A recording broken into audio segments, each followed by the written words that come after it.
TT sign की है, जिस पर हम बाद में बात करेंगे, जो कि बहुत बड़ा धोखा हुआ है अभी 10 दिन पहले हिंदुस्तान के साथ। ये कैसा धोखा है? अरे साहब, ये इतना भयंकर धोखा हुआ है, और मुझे आपको बताएं, मैं तो नाम लेकर भी रहूंगा। मैंने मुरली मनोहर जोशी जी को फोन किया, सुन लीजिए, मैं कोई ना उनका दोस्त हूं, ना मैं आज तक मिला हूं। मैंने कहा साहब, मेरे चेयरमैन सीबीडीटी के अभी एक नए बने हैं, पिछले वाले तो हट गए, वो 16 जब से वो बग्स निकले, सुधीर चंद्रा जी, उनकी जगह प्रकाश चंद्रा जी आए हैं, हमारे साथ के ही हैं। उन्होंने साहब एक स्टेटमेंट इशू किया प्रेस ट्रस्ट ऑफ इंडिया को कि भारत ने 28 जून को एक स्विट्जरलैंड से टीटी साइन किया, और ये प्रेस को ब्रीफ कर रहे हैं वो। सुनिए जरा, आप हालत देखिए इस देश की। उस टीटी में ये है, अभी उसको 4-5 दिन और लगने लगेंगे, क्योंकि वो रेटिफिकेशन गजट वजट में आएगी। तो उन्होंने कहा अभी 3-4 दिन से नहीं, लेकिन 28 तारीख जून को साइन हुई, और हम कौन सी जुलाई में है आप समझ लीजिए, अभी 2 दिन पहले की बात है, 2 दिन पहले की बात है। कहने लगा उस टीटी में हमने ये मान लिया है, और स्विट्जरलैंड ने भी ये मान लिया है, कि जो नए अकाउंट खुलेंगे इस तारीख के बाद, उन सब की डिटेल और नाम अगर हिंदुस्तान मांगेगा तो हम उसको वो दे देंगे, उस तारीख के बाद के अकाउंट, नए अकाउंट। ये 28 तारीख के बाद की, 28 से भी बल्कि 3-4-5 दिन और लगा ली, जब तक वो गजट में नहीं छप गई हो, समझ लीजिए आप 3 या 4 या 5 जुलाई तक।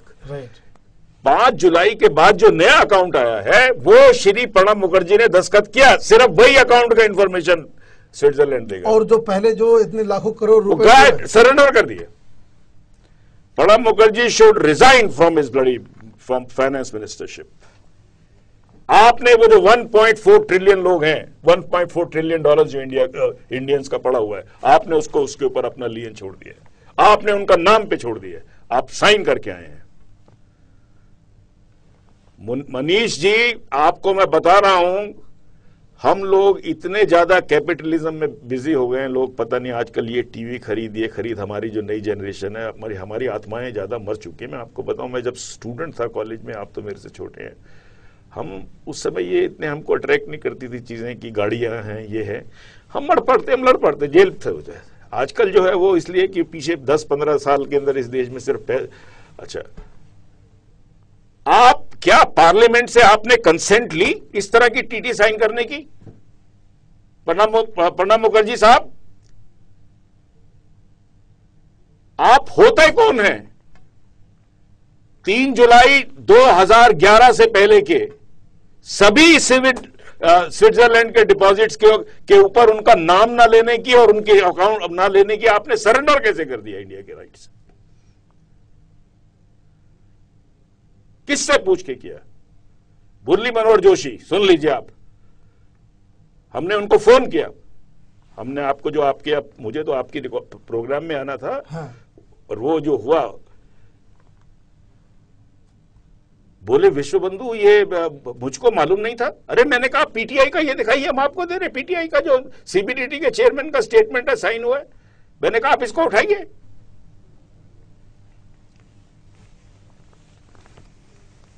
उड़ गए। मैंने कहा साहब आपके प्रेसिडेंट कहाँ हैं? बोले वो जर्मनी गए हुए। क्या नाम है उनका? मैं तो नाम नहीं जानता। क्या है वो उनका नाम? बीजेपी के प्रेसिडेंट का गडकरी। हाँ, गडकरी।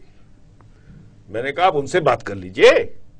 आप तो बोलते हैं आपके अडवाणी जी ने बड़ा स्विस डिपॉजिट का अभियान शुरू कर दिया, वो तो खत्म हो गया अभियान। 4 जुलाई के बाद कोई उल्लू का पट्टा ही जाके खोलेगा वहां पर। वैसे भी पिछले के महीने से बंद, कोई नहीं खोल रहा होगा। पीछे वाला तो निकल गया। हाँ। आपको नहीं मालूम क्या हुआ? आपको मैं बता रहा हूं सुप्रीम कोर्ट का क्या जजमेंट का इंपैक्ट है। मैंने कहा जजमेंट का इंपैक्ट तो ये कि एक तो फाइनेंस मिनिस्टर के मुंह पे तमाचा मार के उन्होंने सारी की सारी पावर्स दे ली है उससे इस पैसे के बारे में, और इनको हैंड ओवर कर दिया, और वो सुप्रीम कोर्ट को रिपोर्ट करेंगे। और दूसरा, इन्होंने इन दोनों जजेस को ये बोला है कि हमें लॉ चाहिए, क्योंकि मैंने बोला इनकम टैक्स एक्ट में उस समय सोचा नहीं था, फेरा वाले लॉ को इन्होंने श्रीमान जी ने जो फेमा कर दिया। और तीसरा ये सारा हमको इंटीग्रेट करना पड़ेगा, राइट। जबकि जो पिछले केसेस हैं उनको तीनों के अलग अलग सेक्शंस लगते रहेंगे, आगे के लिए तो इंटीग्रेट करना पड़ेगा। जिस ग्राउंड के ऊपर सुप्रीम कोर्ट ने पीआईएल एडमिट की कि एक आदमी जो बाहर पैसा जमा कराए हुए है और वो मजे कर रहा है और यहां वाला नहीं कर रहा है, तो क्या इस ग्राउंड के ऊपर पीआईएल एडमिट नहीं होगी कि आपने जो 3 जुलाई से पहले जिसने किया वो मजे करे और बाकी हम फंसे अगले वाला? तो ये तो जो टीटीआई ये क्वाश हो जाएगी। मैंने सुब्रमण्यम स्वामी ने मेरे को ईमेल लिखा, सुब्रमण्यम स्वामी बोला ये क्वाश होगी, नहीं क्वाश होगी तो हमारी सरकार आएगी, हम सारे खोलेंगे अकाउंट एक एक के और इनको जेल भेजेंगे। मेरे पास सुब्रमण्यम स्वामी का ईमेल है, उनका व्यू तो अगली गवर्नमेंट का व्यू है। मैं तो बोलता हूं इसी गवर्नमेंट के अंदर एक अपराध मैंने आपको समझा दिया, इंडियन पिनल कोड में हो चुका है, चोरी का हो चुका है, हार्बरिंग द क्रिमिनल लूट, criminal conspiracy, criminal breach of trust, ठीक है। और उसके बाद सुनिए एक और है, इंडियन सिटीजनशिप एक्ट है 1953 51 में है कि अगर कोई भी आदमी अपनी किसी भी मामले में कोई भी थोड़ी बहुत एलिजेंस किसी फॉरेन कंट्री को सरेंडर करता है तो उसकी Indian citizenship can be nullified. आप एक ऐसे कंट्री में कैसे पैसा जमा कराते हैं जो कंट्री वो ये बोलता है आपको कि साहब हम इंडियन गवर्नमेंट को डिटेल नहीं देंगे। Your Indian citizenship is likely to be disputed and likely to be set aside, can be set aside by the supreme court. समझ रहे हैं आप? क्योंकि भारत में तो कोई लॉ नहीं है कि आप किसी फॉरेन बैंक में कराइए।